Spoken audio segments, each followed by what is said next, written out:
A questão colonial quase impediu a assinatura do Tratado de Roma em 1957. A Alemanha e a França opunham-se já à delicada questão de conceder um estatuto privilegiado à importação de bananas africanas e antilhesas. As relações económicas e comerciais entre a comunidade europeia e as ex-colónias de África, Caraíbas e Pacífico, países ACP, formalizaram-se com as convenções de Yaoundé em 1963 e com a de Lomé em 1975. Estes acordos apoiavam-se no Fundo Europeu de Desenvolvimento, um sistema de ajuda às exportações agrícolas e mineiras e de empréstimos ao setor privado para os 78 países ACP, detentores de um acesso privilegiado ao mercado europeu. Os países pobres asiáticos e da América Latina criticam estes acordos em contradição com a evolução das regras da OMC, que proíbem as preferências comerciais. Neste momento temos um sistema fechado. Quer isto dizer, com preferências comerciais entre a União Europeia e um determinado número de parceiros. Este sistema está esgotado. Não podemos continuar a proteger os nossos amigos africanos e, pior ainda, a permitir que eles não sejam competitivos noutros mercados para além do europeu. Não podemos ter um sistema cativo e, como tal, é necessário que eles se adaptem. A capacidade de adaptação à nova realidade é mais importante que o conceito de ajuda ao desenvolvimento.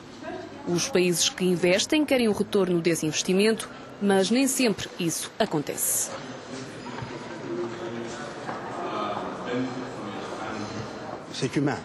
É humano que os dadores fiquem preocupados quando não veem resultados. É evidente que nós também temos responsabilidade na medida em que esta ajuda nem sempre é gerida de forma consequente. Os nossos governos deveriam esforçar-se para que esta ajuda chegasse às populações mais pobres.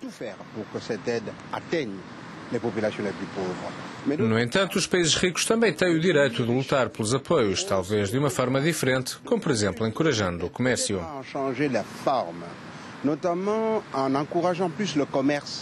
Encorajar o comércio é o objetivo dos acordos de parceria económica. O conceito nasceu em 2000 com os acordos de Cotonou, que sucederam aos de Lomé e que alteraram a lógica inicial.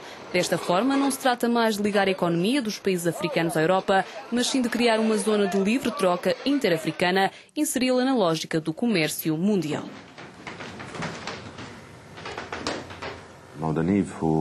A partir do momento em que o mundo se tornou numa grande cidade, é necessário que as regras económicas entrem em jogo. Os países africanos têm que ter consciência que existem países como o Brasil e a Nova Zelândia. Não é possível manter um sistema que privilegia os países africanos em detrimento de outros que também têm problemas. Como tal, só é possível manter essa situação provisoriamente. A África deve aprender a concorrer com países como o Brasil e a China. A pobreza em África tem levado as populações a procurar alternativas na Europa. As vagas migratórias são uma imagem bem presente em locais como as Canárias, um problema que preocupa os europeus e cuja solução passa pelo desenvolvimento económico de África. A entrada em vigor dos acordos de parceria económica, esperada para janeiro de 2008, vem assim prolongar a negociação, apesar dos receios dos países ACP, que consideram insuficiente a oferta compensatória da União Europeia.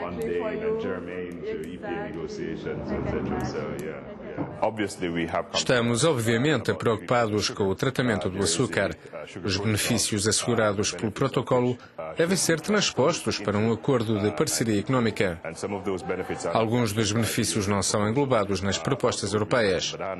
Também no que diz respeito às bananas, somos os maiores produtores deste fruto e, como tal, preferimos a contenção dos mercados emergentes, pelo que há ainda muito trabalho a fazer para tornar o mercado europeu atrativo.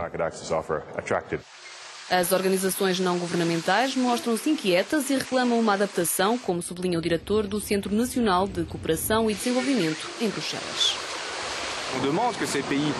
Pedimos que os países pobres tenham o direito de se proteger das exportações de baixo preço e que possam definir uma série de produtos especiais, nomeadamente que o comércio e os serviços de Singapura, que foram recusados na OMC, para precisamente evitar a liberalização destes setores, que lhes seja dado tempo para se desenvolverem de forma coletiva face ao comércio mundial. Reunidos em Wiesbaden, na Alemanha, para fazer o ponto sobre esta difícil negociação, muitos membros da Assembleia Parlamentar União Europeia-ACP consideraram que é necessário ter em conta estas reticências e evitar enfatizar demasiado o primeiro dia de janeiro de 2008.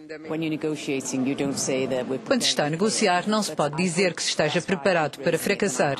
Mas eu e os países de África, Caraíbas e Pacífico mantemos a esperança e acreditamos que existam outras formas de assegurar que os diversos mecanismos de segurança funcionam. E, como tal, para já temos de dizer-lhes que têm mais tempo. Os peritos consideram que o vento sopra a favor e este é o momento para avançar. O desenvolvimento económico vai contribuir para que os africanos recuperem confiança, como explica uma jornalista belga especializada em assuntos africanos. A boa notícia é que existem muitos países africanos em vias de desenvolvimento, sem contar com as tais ajudas, simplesmente porque o preço das matérias-primas está a aumentar e há novos parceiros no mercado. As suas economias estão a melhorar, a taxa de crescimento em África registra uma média superior a 6%. Por isso há sinais positivos, mesmo sem apoios. De qualquer forma, a União Europeia parece determinada a manter viva a relação histórica com a África, como sublinha o presidente do Conselho Europeu e primeiro-ministro português, José Sócrates, que organiza a Cimeira União Europeia-África a decorrer em Lisboa no próximo mês de dezembro. Senhores deputados que nos acompanhem, acho que a Europa não pode continuar a pagar o preço de não ter um diálogo político estruturado, institucional, estratégico com a África. Acho que isso é um erro e que pagamos um preço. E pagamos um preço a Europa, mas pagam um preço também os africanos. O aumento da influência chinesa em África preocupa os europeus, que temem que Pequim seja pouco cuidadoso em matérias como, por exemplo, os direitos humanos. Opinião diferente tem o diplomata Ibrahim Bokar-Bah, que olha para a China como uma mais-valia para o desenvolvimento do continente africano. Existe um interesse certamente marcado, mas eu penso que se prende com a natureza das coisas. Acredito na diversificação e a Europa é disso um exemplo. Atualmente debatemos com o desgaste das nossas margens comerciais devido a essa diversificação. Assim não será possível compreender que outros países queiram o mesmo tratamento. Por isso considero normal o caminho seguido por África. Em resumo, o virar da página das relações europeias pós-coloniais não significa o fim, mas o início de uma nova etapa que vai permitir ao país africano descobrir aqui novas oportunidades de desenvolvimento.